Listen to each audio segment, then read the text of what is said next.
Pinakagwapong 20s men sa showbiz. Si Derek Monasterio na 29 years old ay ang leading man sa teleseryeng Makiling ng GMA. Sa edad na 25, si Calvin Miranda ay naging bahagi ng Encantadia Chronicles Sangre bilang si Adamus. Si Gray Fernandez, 23 years old, ay bahagi ng pinakabagong teleserye ng ABS-CBN na Pamilya Sagrado.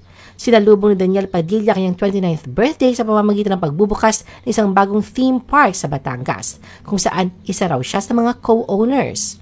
Si Ruru Madrid, 26 years old, ay gumaganap bilang si Ilyas, isang motorcycle delivery driver na naging vigilante na nakilala bilang si Black Rider.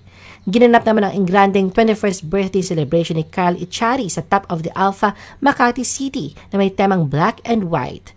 Si Mavi Ligaspi, 23 years old, ay naging bahagi ng tahanang pinakamasaya bilang co-host noon. Si Andres Mulak, 23 years old, ay nag-aral ng Business and Communication sa Spain ngunit iniwan para sa showbiz. Si Darren Espanto, 23 years old, ay nagdiwang na kanyang 10 years sa showbiz sa pamamagitan ng isang concert sa Smart Araneta Coliseum kamakailan.